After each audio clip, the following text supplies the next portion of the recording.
Well, tonight the wait is over and the celebration has begun. Tonight, all of our preparations have been made or abandoned, and we are here to settle into a mystery. The mystery of a love that has sought us and brought us to this holy birth. Tonight, the to-do list that has been following us around for weeks has been tossed aside as we gather around a manger and the good news of God's coming among us. For God has chosen to be Emmanuel, the God who is with us, the God who is made out of the same stuff we are and the same stuff that God is, and who refuses to let us go. Over the past few days, from time to time, I've been asked, as I'm sure you have been as well, so are you ready for Christmas? And my standard response has become, well, ready or not, here it comes. Because that's the way Christmas is. It doesn't wait until we feel ready. It doesn't wait until everything looks just the way that we think it should. It doesn't wait until the to-do list has been completed. Christmas comes ready or not. 2 years ago, our daughter Rachel spent Christmas in England. Well, she was volunteering for a year in a program called Young Adults in Global Mission. It's a fantastic ministry of our church body, the ELCA, and I would welcome the opportunity to speak to any young adult about it. Rachel's host that year was a pensioner named Bobby. Bobby is a lovely woman.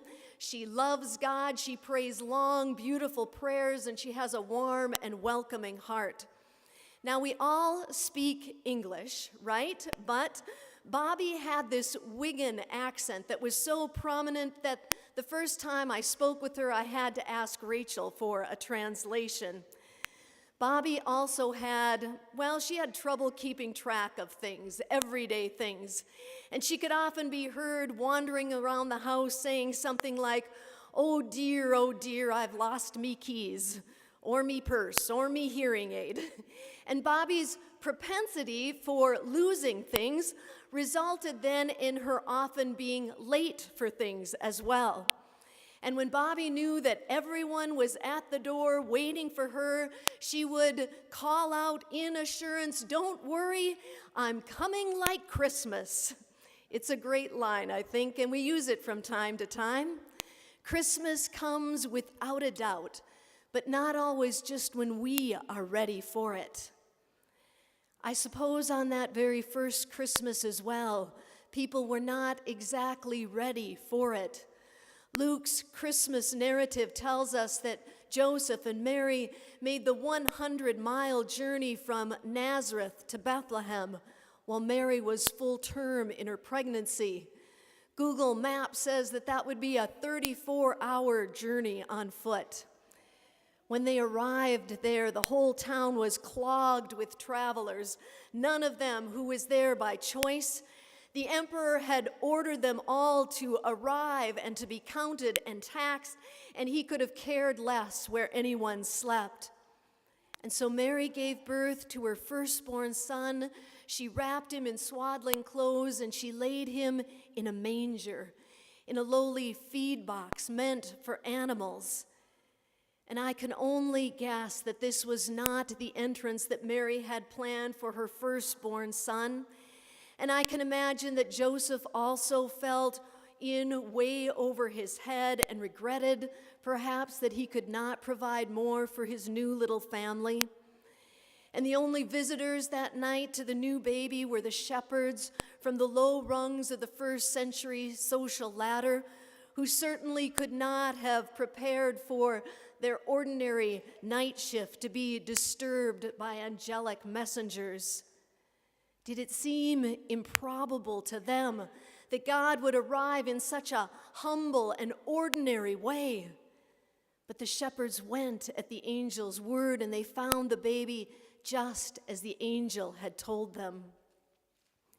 I think when we picture that very first Christmas in our minds, it's right then, right after the shepherds have arrived. And the baby Jesus, he's fallen asleep in the manger, and his tired but thankful parents, they gaze on him as a deep peace fills their hearts.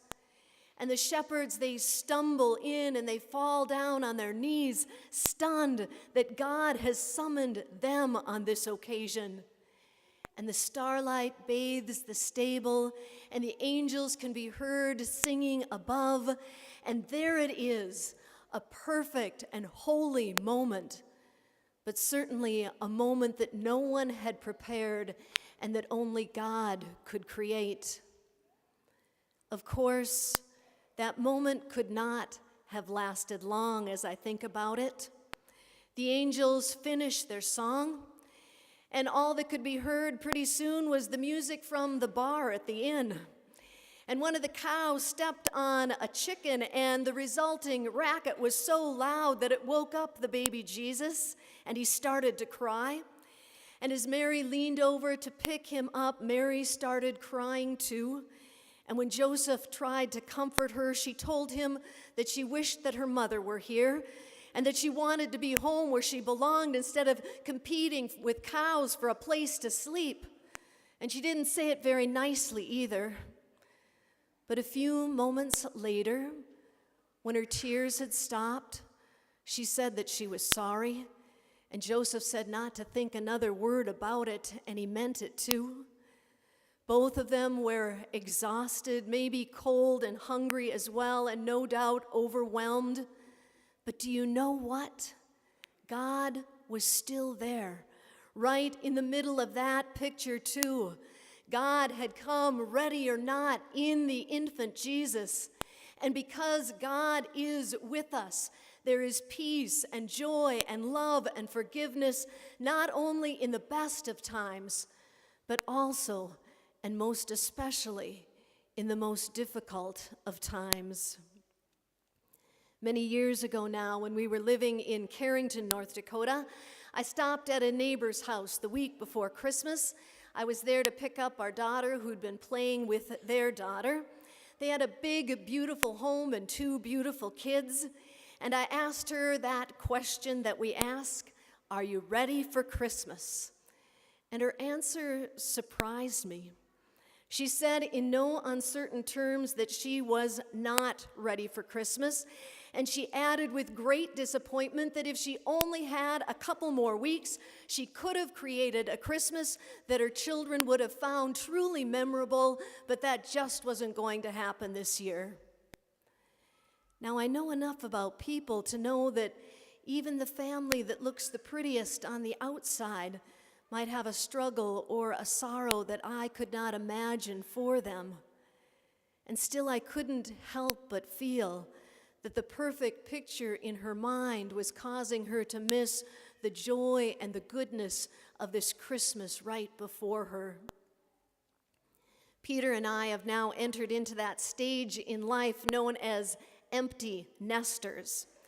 Turns out it's a somewhat fluid state, as our 20-something children figure out just who they are and where they're going next. We sometimes think about their growing up years, and we wonder and sometimes have regrets about what we could have or should have done differently. And we have come to the conclusion that if we had to do it all over again, well, we'd probably find a whole new set of ways to mess that up. But our kids seem to think that despite being well acquainted with their parents' imperfections, that their parents also gave them love and lessons and faith that they find to be things of value. And as we watch them now grow into adulthood, it's not always the plan that works out perfectly, but rather the side trips and the struggles and sometimes the pain that helps them discover what is of true value. I don't know how much or how little this Christmas resembles for you what you had hoped that it would be. I don't know if you're ready or not, or just waiting for it to be over. But I do know this: Christmas is here. Not because we are ready, not because we've created it, or because we have a perfect set of circumstances. Christmas is here because Jesus was born into this world of hurt and struggle. Christmas is here because God still loves this world, and Jesus continues to be born again and again through God's gifts of grace and peace and forgiveness and new life. Turns out God often does God's very best work in less than perfect circumstances, in a manger, among the poor and the outcast, and on a cross. These are the places where God chooses to break into our world and our lives with new life. God didn't need a perfect set of circumstances that first Christmas to be born into our world, just a manger, some swaddling clothes. And God doesn't need us to be ready or perfect this Christmas to be born into our lives. Just an openness to what God is doing and a willingness to make a place for God in our less than perfect lives.